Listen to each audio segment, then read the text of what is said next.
Sa ika-apat nga State of the Nation address ni Pangulong Rodrigo Duterte, gipasabot niini sa katawhan ang ginahimong lakang karon sa gobyerno sa territorial dispute sa West Philippine Sea. Gidayeg sa Pangulo ang mga ahensya sa gobyerno sa maayong pagpatuman sa mga proyekto. Apan iyang gisaway ang mga kahensyang gireklamong langan ng proseso sa mga transaksyon. Nakatutok si Argil, relator. Alas 5:08 Lunes sa hapon, dihang opisyal nga nag-convene ang joint session sa Kongreso ug Senado sa House of Representatives alang sa ika-apat nga State of the Nation address ni Pangulong Rodrigo Duterte. Alas 5:15 dihang gisugdan sa Pangulo ang iyang SONA. Unang nagpasalamat ang Pangulo sa tanang parayong nagasuporta kaniya, ilabi na sa landslide victory sa administration candidates ni adtong eleksyon ug taas nga approval rating sa bag-uhay lang nigula nga survey. Gipaniguro sa Pangulo nga padayon siyang makibisog hangtod sa katapusan sa iyang termino alang sa kaayuhan sa mga Pilipino. Unang gitumbok sa Pangulo ang padayong pagkontra sa illegal nga droga o korupsyon sa mga opisyal o empleyado sa gobyerno. I respectfully request Congress to reinstate the death penalty for heinous crimes related to drugs. Dismayado ang Pangulo sa mga nadiskubreng korupsyon sulod sa PhilHealth, Bureau of Customs ug Military Hospital. Hinoon, iyang gidayig ang pipila ka mga ahensya sa gobyerno sa malampusong pagtuman sa ilang mandato, sama na lang sa NBI sa pagkaaresto sa mga dagkong personalidad nga nalambigit sa nagkadaiyang krimen.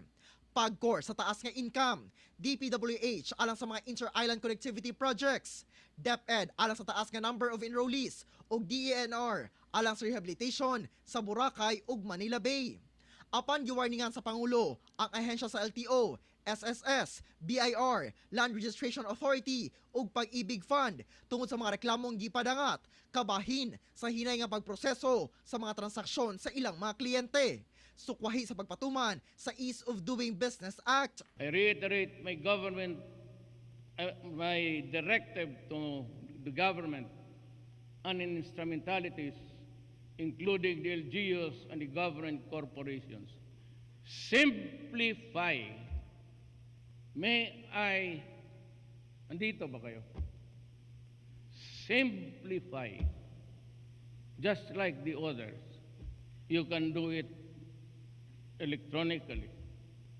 You do not have to go to the office. I've been asking that from you since 3 years ago.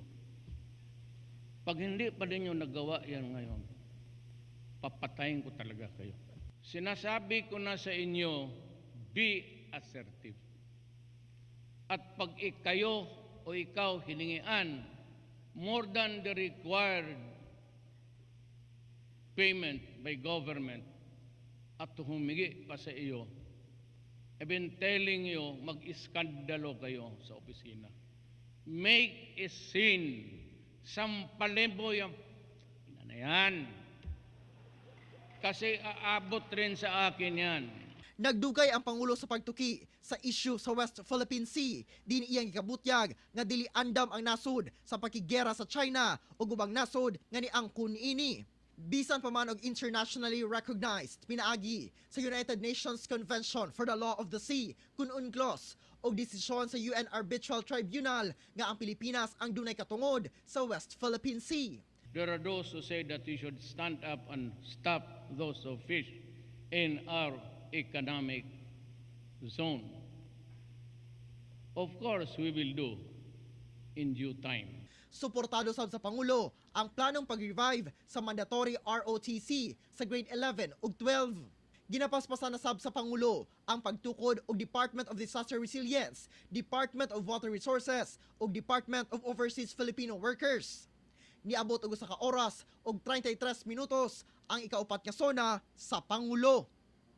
Ako si Argil, relator para sa One Mindanao.